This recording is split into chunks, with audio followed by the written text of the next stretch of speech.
시간이 날 때마다 지금의 내 모습과 위치를 가만히 생각해 봅니다. 시골에서 자라서 또 전도사님과 함께 믿음의 생활을 했던 제가 이 목사가 되어졌다는 것 참 신기롭습니다. 또 결혼해서 아이를 낳고 또 가정에 어른이 되어졌다는 것, 이것을 생각하면 저절로 감사가 나와요. 또 더 나아가서 새벽 기도회를 인도할 때마다 피곤하고 힘들 텐데도 그것을 이겨내고 새벽에 나와서 기도하고 주일을 봉사하는 성도들을 볼 때마다 존경심이 일어납니다. 내가 만약 평신도로 살았다면 저분들처럼 할 수 있을까? 혼자 질문합니다. 그리고 혼자 또 답을 해봅니다. 나는 저렇게 하기 어렵지 않을까? 제가 목사가 된 것은 전적인 하나님의 은혜입니다. 저는 제 자신을 가만히 되돌아보고 생각해 보면 내가 어떻게 목사가 될 수 있었지? 또 내가 어떻게 지금의 내 모습을 가지고 이렇게 어른이 되어 있었을까? 이 모든 것을 아무리 생각하고 생각해도 답을 찾을 수 없어요. 제가 할 수 있는 유일한 말은 하나님의 은혜라는 것입니다. 오늘 저와 같은 생각을 하는 한 위대한 신앙인이 있습니다. 바로 사도 바울입니다. 사도 바울이 자신이 살아온 인생길을 되돌아보았을 때 감회가 새롭습니다. 과거에 이 바울의 이 모습, 예수님의 부활을 전하는 사람들을 붙잡아서 회유하고 협박하던 자신이 이제는 반대가 되어서 예수님의 부활을 전하는 사람이 되었어요. 이것을 생각하니까 너무 신기로운 거예요. 오늘 본문에도 우리가 봉독을 했습니다만 저 끝자락에 있을 자격도 없는 자기 같은 부족하고 연약한 자에게 하나님께서 사도라는 이름을 주셨어요. 내가 감당할 수 없는, 내가 받을 자격도 없는데 하나님께서 사도로 되게 만들어 주시고 하나의 복음을 전할 수 있는 자로 세워주셨다는 거죠. 사울이 바울이 되고 또 사도가 되었다는 것, 어떻게 설명할 수 없어요. 전적인 하나님의 은혜인 줄로 믿습니다. 그러므로 오늘 바울이 고백하는 거예요. 한번 따라해 주세요. 나의 나 된 것은 하나님 은혜로 된 것이니. 이 바울이 아무리 생각해도 이 설명을 할 수 없는 거예요. 나의 나 된 것은 하나님의 은혜로 되었다는 고백밖에 할 수가 없습니다. 오늘 우리가 올 한 해를 마무리하고 또 새로운 한 해를 열어가면서 특별히 하나님께서 그러면 이 바울에게 어떤 은혜를 주셨을까? 또 우리 모두도 올 한 해에 하나님께서 내게 주신 은혜가 무엇일까를 두 가지 제목 가지고 생각하려고 합니다. 첫째는 한번 따라해 주세요. 복된 길로 이끌어 주시는 은혜. 하나님께서 나를 복된 길로 가게 해주신 이것이 은혜라는 것입니다. 사사기 시대를 살았던 이스라엘 백성들의 삶을 성경은 21장 25절에 이렇게 표현합니다. 그때에 이스라엘의 왕이 없으므로 사람이 각기 자기 소견에 옳은 대로 행하였더라. 사람들이 각기 자기 생각에 옳은 대로 행했다는 거예요. 여러분, 하나님을 믿지 않는 사람들은 당연히 자기 생각 속에, 자기 소견 속에 세상을 살아갑니다.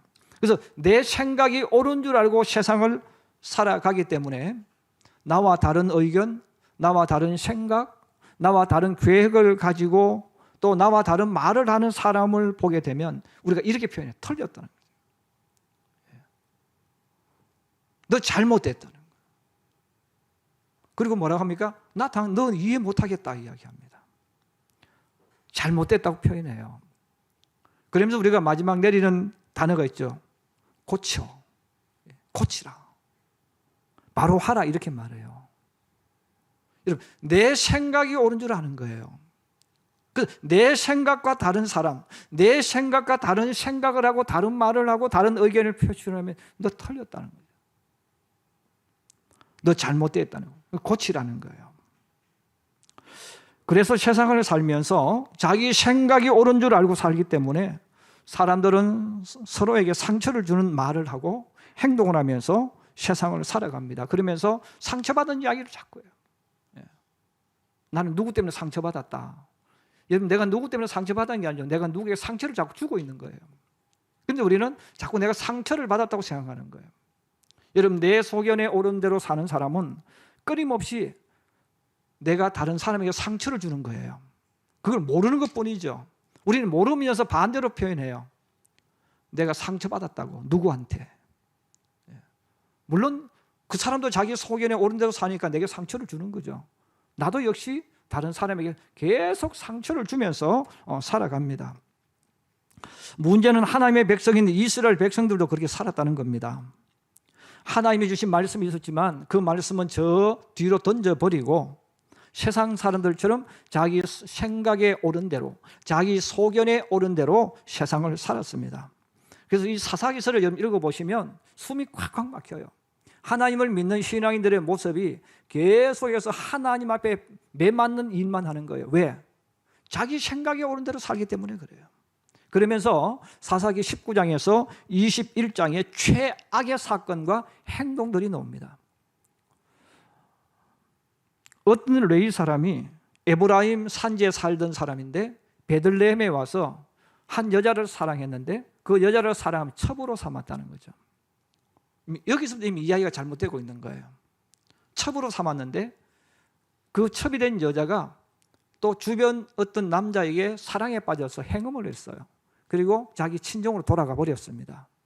그 레위 사람은 자기 첩을 데리러 베들레헴으로 가서 그 집에 장인에게 허락을 받고 아내를 데리고 에브라임 산지로 갑니다. 근데 에브라임 산지로 가려면 지금으로 말하면 이제 예루살렘이죠. 그때는 예루살렘이 아니고 여부수족들이 살고 있었어요. 그곳을 지나가는 거예요.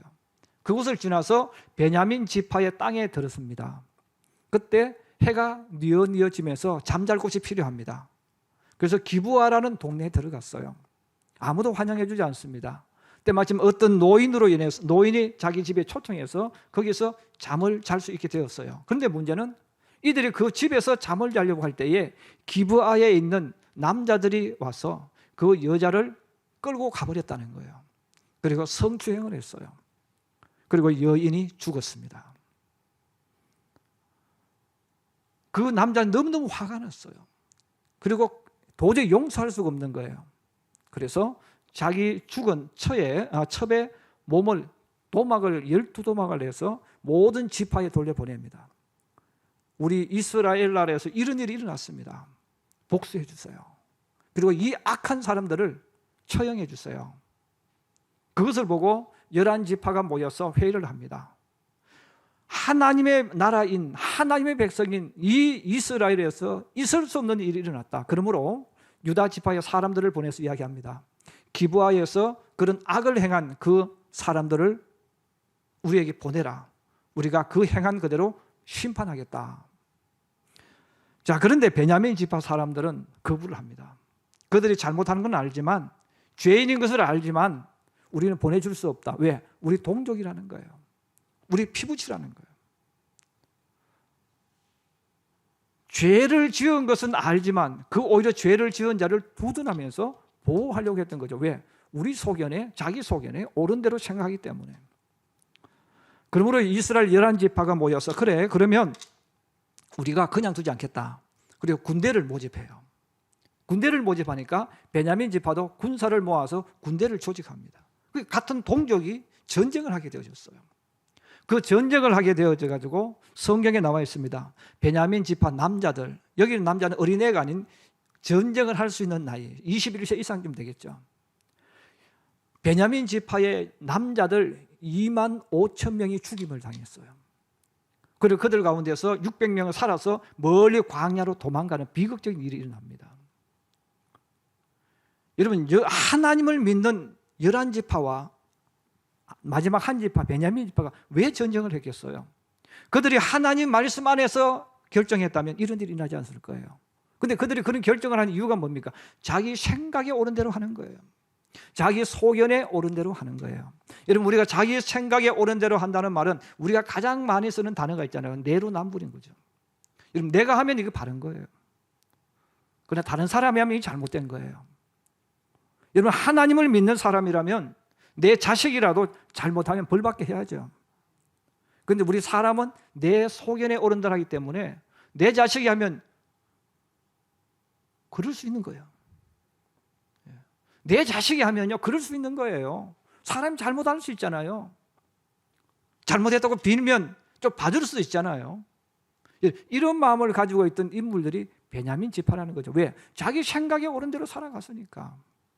우리도 우리 집 자녀가 남의 집 자녀하고 싸우면 부모는 내 자식이 잘못했으면 딱 잘못했다고 하고 돌아서는 부모 잘 없잖아요. 잘못했지만 하고 또 말을 붙여서 막 전쟁을 해버리는 거예요. 왜? 자기 소견에 옳은 대로 살았기 때문에 그렇습니다. 그러므로 이 11지파가 전쟁을 하고 이 한 지파가 전쟁을 해가지고 이스라엘 사람도 많이 죽었어요. 그리고 베냐민 지파도 지파가 완전히 사라질 정도로 많은 남자들이 죽임을 당했습니다. 여러분, 이렇게 된 이유는 바로 하나님 말씀 안에서 한 것이 아니라 자기 생각에 자기 소견에 옳은 대로 했다는 거예요. 그러니까 함께 망하는 길로 가는 거예요. 가말리엘의 제자였던 청년 사울 역시 자기 소견에 옳은 대로 행하였던 사람입니다. 하나님의 말씀을 연구하고 배웠고 가르쳤던 사람이지만 어떤 일을 결정하고 판단하고 할 때는 자기 소견에 옳은 대로 선택하고 가르친 거예요. 그러므로 사도 바울이 사울이었던 청년 시절에 자기 생각에 죽은 자가 부활한다는 것은 있을 수 없죠. 그건 엉터리입니다. 그건 사기꾼입니다. 어떻게 죽은 자가 살아날 수 있겠어요? 그러면서 사울이 내리는 결론은 그건 엉터리고 그건 털렸다는 거예요. 내가 이건 이해할 수 없는 거예요.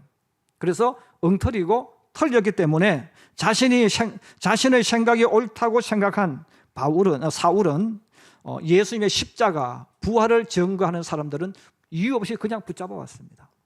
협박합니다. 회유합니다. 너 생각이 잘못되어졌다. 너의 신앙이 잘못되어졌다. 그리고 그들을 협박하고 감옥에 가두고 매질을 하는 거죠. 그럼 왜 그렇게 열심히 했을까요? 이게 옳다고 느꼈다는 거예요. 이게 하나님 기뻐하는 일이라고 생각했다는 거예요. 하나님은 그것을 싫어했는데 사울은 자기가 혼자 생각해가지고 이거는 하나님이 좋아한다고 혼자 생각을 한 거죠. 이런 사울 때문에 죄 없는 사람들이 매질을 당하였고 감옥에 갇혔어요. 사울 때문에 억울한 사람들이 굉장히 많아졌습니다. 예수님께서 외식하는 자들, 회칠한 무덤이라고 겉과 속이 다르다고 책망받았던 바리새인들, 바울이 그 바리새파 출신들입니다.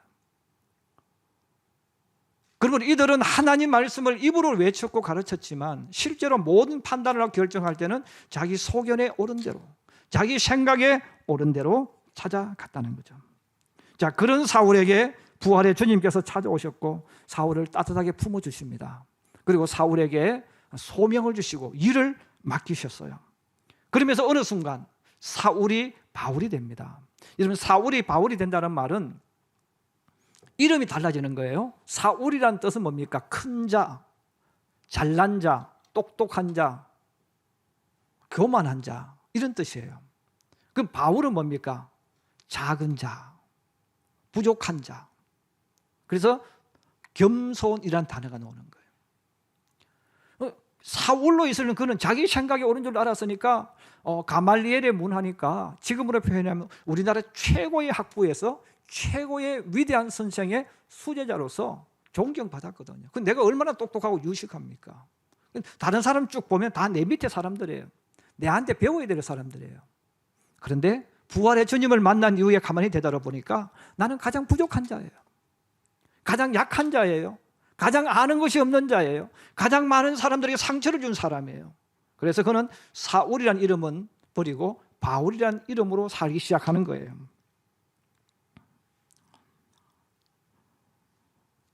사람을 파괴시키고 사람들에게 불행을 안겨줬던 그 사울이라는 사람이 사람을 살리는 사람이 되었어요. 어떻게 이런 일이 일어날 수 있습니까?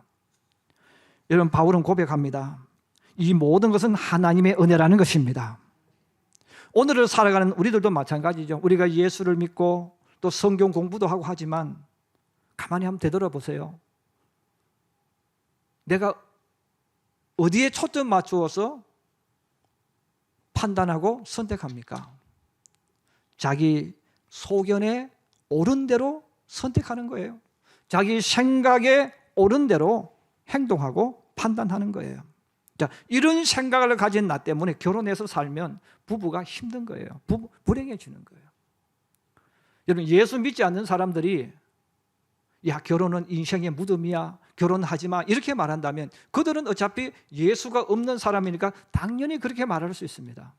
근데 예수를 믿는 사람들도 그렇게 말을 많이 하는 거예요. 왜? 자기 소견에 옳은 대로 결혼 생활을 하기 때문에 그래요. 여러분, 자기 소견에 옳은 대로 결혼하니까 결혼하면 사랑이라는 단어를 쓰지만 배우자들에게 뭘 요구합니까? 당신이 내 남편이고 나를 사랑하니까 나한테 이걸 해달라고 하는 거죠. 그래서 성경을 왜곡시켜 버린 거예요. 여러분, 사랑은 내가 주는 거예요. 근데 세상 사람은 사랑이라는 단어를 쓰면서 당신 사랑하니까 해달라고 하는 거죠. 변질시켜 버린 거죠. 그럼 내 생각이 옳은 게 뭡니까? 당신 나한테 잘해줘야 돼. 요즘 특히 젊은 요즘 세대들이 결혼하면 그런 마음을 많이 가지고 살아요. 이제 당신 나한테 잘해줘야 돼. 왜? 나를 사랑하기 때문에. 또 내가 당신 아내이기 때문에. 내가 당신 남편이기 때문에 나한테 잘하라는 거예요. 성경에 그렇게 가르친 게 어디 있습니까? 근데 우리는 이 자기 생각에 옳은 대로 사니까 부부끼리 전부 자기한테 잘해달라는 거예요. 그래서 서로 잘해달라고 싸우니까 그들이 내린 결론이 뭡니까? 야, 결혼하지 마. 예, 제가 제일 미워하는 사람은 그런 사람이에요. 자기는 결혼해놓고, 예, 그렇잖아요, 여러분. 자기가 결혼하지 않고 그렇게 말하면 좀 그래도 봐줄 만한데, 자기는 결혼할 거 다 해서 조건 다 갖춰놓고 결혼하려고 준비하고 있는 사람에게 말합니다. 야, 결혼하지 마. 너무너무 결혼 힘들고 어려워. 그럼 결혼하지 말죠. 여러분, 내가 결혼하거나 힘들다고 하는 이유는 뭐냐면 내 생각에 옳은 대로 했기 때문에 그래요. 그래서 가장 가까운 사람들에게 피해를 주는 거예요. 여러분, 친한 친구도 마찬가지예요. 여러분, 우리 요즘 요즘 학생들이 부모에게도 마찬가지죠. 부모에게 자꾸 집에서 편하려고 하는 거예요. 내 생각이 제일 편하고 제일 좋은 게 이거지 않습니까? 그래 문제가 자꾸 생기는 거예요. 만약에 우리가 내가 행한 것대로 내 일이 열려졌다면 내 인생은 불행할 겁니다. 여러분, 내가 행하는 것은 이렇게 내 소견에 옳은 대로 살았기 때문에 내가 남에게 엄청난 많은 상처를 주고 살았어요. 그래서 부부도 마찬가지예요. 자기 소견에 옳은 대로 살기 때문에 결혼해서 살면서 부부끼리 서로 상처를 많이 줘요. 근데 상처를 서로 많이 주면서도 내가 상처를 준다는 생각하지 않습니다. 여러분, 그랬을 때 내 길이 어떻게 되어졌을까요? 내 미래가 어떻게 되었을까요? 이혼하든지 파괴되든지 등 돌리고 살았겠죠. 또 우리도 마찬가지 아니겠습니까? 내가 행한 그대로 살았다면 나는 버림받아야 돼요. 그런데 하나님의 은혜로 지금 복된 길, 영광의 길을 걸어가고 있는 것입니다. 내가 올바르게 살았기 때문에, 타인에게 유익한 일을 하였기 때문에 복된 일을 걸어가는 게 아닙니다. 하나님의 은혜인 것입니다. 이제 설명할 수 없는 거예요. 바울도 똑같잖아요. 핍박자고 파괴자였던 그가 어떻게 복음을 전할 수 있어요? 사람을 살리는 길로 갈 수 있는 그 모든 것은 하나님의 은혜라는 것입니다. 그렇습니다. 오늘 저도 여러분도 내가 가정 속에서 살아가는 것, 내 자녀와의 관계 속에서 살아가는 것, 이 모든 것은 하나님의 은혜인 줄로 믿습니다. 그리고 우리가 걸어가는 이 믿음의 길도 마찬가지죠. 저나 여러분들이 잘났어, 똑똑해서 복된 길을 걸어가는 게 아니에요. 우리는 지금 우리 자신도 모르게 천국을 향해 걸어가고 있는 거예요. 이 걸음이 얼마나 복된지 모릅니다. 이 모든 것이 하나님의 은혜라는 거예요. 그래서 은혜를 알면 이런 내 마음이 풍성해지고 내 마음이 따뜻해지고 또 은혜를 알게 되어지면 고마움을 느끼는 거예요. 그런 사람은 어떤 환경과 어떤 삶 속에서도 기쁨으로 소망으로 살아갈 수 있어요. 그렇습니다. 나의 나 된 것은 하나님의 은혜인 줄로 깨닫고, 내가 지금 복된 길로 걸어가는 것도 하나님의 은혜인 줄로 깨닫고, 이런 감사하고 감사할 수 있기를 주님의 이름으로 축복합니다. 두 번째로 한번 따라해 주세요. 보호하여 주심과 인도하여 주신 은혜. 예. 하나님이 나를 보호해 주신 것, 그리고 인도해 주셔서 여기에 있게 해 주신 것, 이게 하나님의 은혜입니다. 2020년 3월부터 시작된 우리나라의 코로나가 어제까지 59만 6천 명이 죽었습니다. 감염됐습니다. 그리고 5천 명이 넘게 사망했어요. 그런데 내가 코로나에 감염되지 않는 것은 이 마스크를 잘 썼기 때문에, 또 스스로 조심했기 때문에 되어진 일이 아닙니다. 내가 아무리 마스크를 쓰고 조심하고 조심해도 많은 사람들이 감염되었어요. 많은 사람들이 세상을 떠났습니다. 그러므로 지금까지 내가 건강하게 지내온 이 모든 것은 하나님의 은혜라는 거예요. 의학자들이 말을 합니다. 우리 사람은 몸에 하루에 4, 5천 개가 암세포가 생긴대요. 저나 여러분들이 건강하지만 매일 하루에 이 암이, 우리에게 암세포가 계속 나타난다는 거죠. 나타났다가 소멸되고, 나타났다가 우리 몸에서 죽고도 나가고, 이게 매일 일어난다는 거예요. 내가 노력해서 이기는 게 아니에요. 모든 것이 하나님의 은혜입니다. 자, 우리가 오늘 이것을 생각하면서 우리 하나님께 찬양 드리겠습니다. 301장 지금까지 지내온 것 1절과 3절입니다.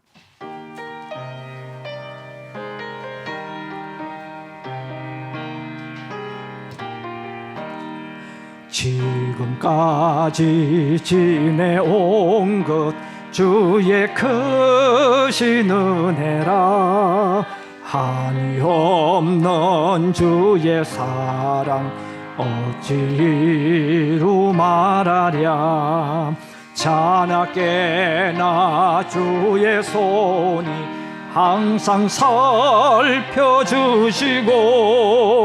모든 일을 주 안에서 형통하게 하시네. 3절 주님 다시 배울 날이 날로 날로 다가와, 무거운 짐 주께 맡겨 벗을 날도 멀잖네.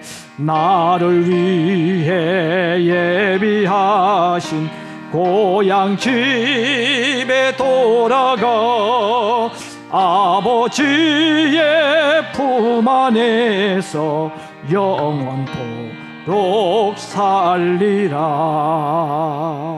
할렐루야. 지금까지 내가 지내온 모든 것 주님의 은혜임을 고백합니다.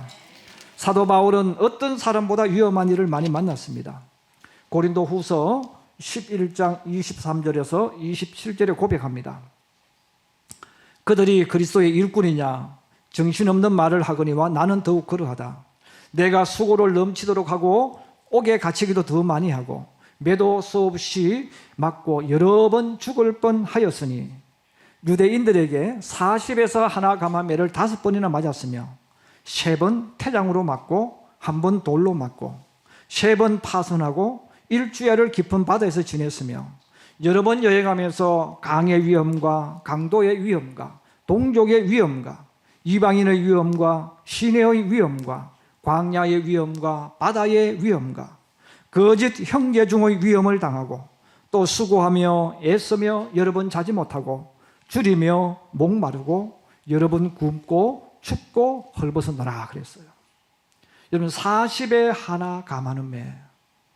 40에서 40대를 때려야 되는데 잘못하면 41대를 때릴 수 있기 때문에 41대를 때리면 한 대 맞아야 됩니다. 때린 사람이. 그래서 40대면 39대만 때리는 거예요. 실수를 줄이기 위해서. 여러분, 아무 죄도 없이 5번 맞았다는 거죠. 여러분, 태장은 여러분들이 회초리 보셨잖아요. 끝에 쇠조각, 뼈조각이 있는 회초리. 그것으로 때리면 사람 몸에 감겨서 마지막 끝이 사람 살갗을 때리면서 살을 찢겨 나가는 거예요. 자, 이런 것들을 바울이 맞았다는 거예요. 그리고 끊임없는 위험 속에 노출되어 있었다는 거죠. 그런데 지금 바울이 말합니다. 이런 많은 일들을 만났는데 지금 내가 건강하게 여러분 앞에서 하나님의 말씀을 전하고 있다는 겁니다. 이게 하나님이 지켜주셨다는 거예요.